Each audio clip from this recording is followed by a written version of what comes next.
Welcome back. I said recently that I like playing the Scandinavian, and this game is one example why. Even though the opponent knew the best first move for white, or second move, which was to take that offered deep 5 pawn, they didn't know what to do after this. They played the inaccuracy of knight to c3, which about half my opponents think that's the best move here, which is to protect the pawn, but they don't realize that they just give that pawn back to me, and now I have a queen in the center of the board. So they offered the queen trade. Now here I did not make the best move. My best move here was to go ahead and develop a bishop to protect my queen. And other decent moves were not this. It gave a slight advantage back to white, but regardless, it forces them to respond. They didn't respond in the best way. The bishop blocking was the best way. This blocks in the bishop and allows me another tempo, which I didn't use correctly. I played bishop to f5. And this is a blunder because it gives up this pawn and on the next turn my rook.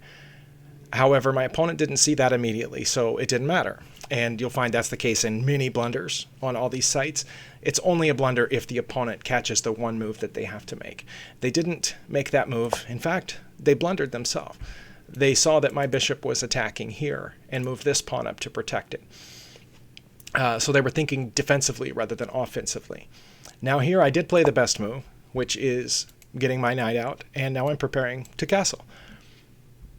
And it also keeps their queen from being able to hit this pawn. They followed that with another blunder, but that's because here they've realized they've blocked in this bishop with their knight, and they can't move their knight, so they decided to move this pawn to fianchetto their bishop. But they moved it a little too far. I think maybe they thought this was a double purpose. It would get this bishop out to one of these two squares, plus it attacks my bishop, which admittedly I've put my bishop in a place where it can easily be attacked. I did not play the best move. I slid it back to here, and then my opponent blundered one more time. This is the natural response to having moved that pawn out of the way. Their bishop was blocked, now they've freed it, and now they can castle. However, here I saw I could come in with my knight to d4. I didn't know it was the only good move for me. And the only reason that that's a blunder is that it allows this, which not only attacks the queen, but it attacks this knight. And it means they're going to have to lose their queen. I didn't realize that at the time. I just thought it was attacking the queen and would force the queen to move. But in hindsight, it forces them to lose their queen. Because now, if they cannot continue defending this knight with their queen, then that's going to be checkmate. For example, if they move here, I'm going to fork them, right? Royal fork, and I will win the queen. If they move here, I'm going to take the queen with my bishop. If they move here, honestly, I don't know what I would have done if they had moved. Oh no, if they move there, it's checkmate. If they move here, it's checkmate.